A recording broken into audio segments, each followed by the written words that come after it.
Easter season is upon us, a time that is meant to be joyful and hopeful. For some of us, though, joy and hope may feel hard to come by these days. Whether we are suffering from personal hardship or struggling with the pain of injustice and abuse in our church, it may be hard to enter into a spirit of good news.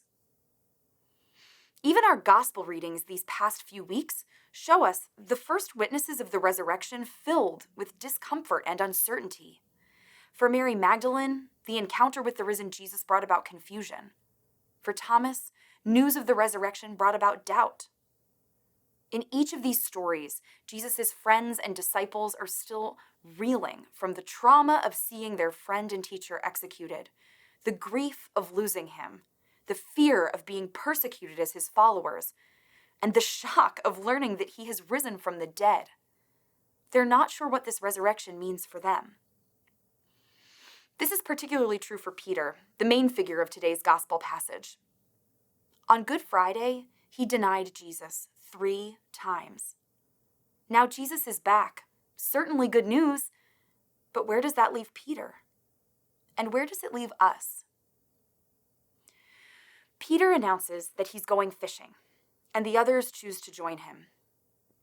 They spend all night in the boat and catch nothing.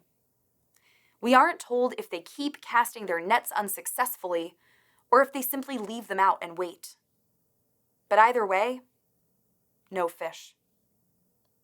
Perhaps this feeling is familiar to us, trying or waiting for long stretches of time with nothing to show for it. Paralyzed by grief, stubbornness, or inaction. Stuck. But then Jesus appears on the shore, unrecognized by the disciples. He suggests that they try something new. Cast the net over the right side of the boat. And immediately, the haul of fish is overwhelming. From emptiness to abundance. Our first glimpse of good news. The resurrected Jesus offers a new way of seeing things, a new way of doing things. We are not stuck. Peter doesn't realize that it's Jesus until the beloved disciple tells him. He's not the most perceptive, nor the one with all the answers.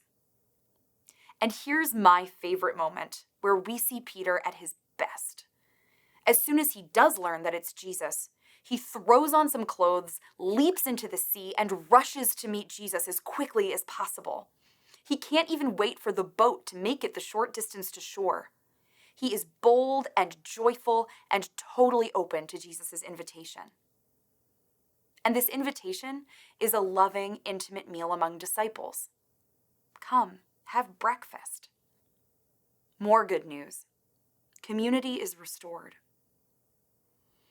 And then Jesus addresses Peter's worst fear head on. Remember the denials? Now Jesus asks him 3 times, "Do you love me?"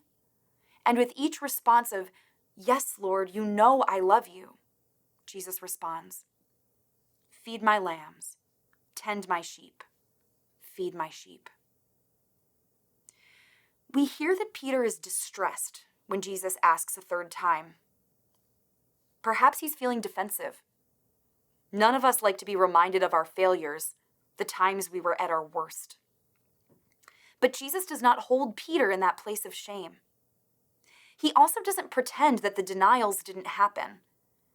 I think this is perhaps the most important good news of all. Jesus invites Peter to new life in the exact place of his greatest failure. And that's how resurrection works. We've seen the ways that the figure of Peter, the rock on whom Jesus builds his church, has been misused in some Catholic circles to encourage blind deference to authority, to perpetuate exclusionary practices, and to make excuses for incompetent leadership.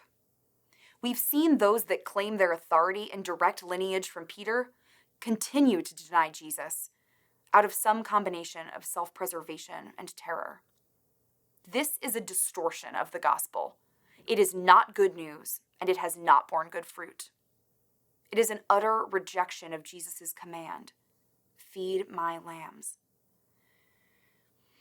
But today's reading from John is good news because it can empower us. The risen Jesus sets Peter free from his shame by tasking him with the concrete care of his lambs. Where can we as a church heed Jesus' invitation to cast our nets differently when our present practices aren't working? Where can we joyfully, boldly rush out to meet Jesus on the shore?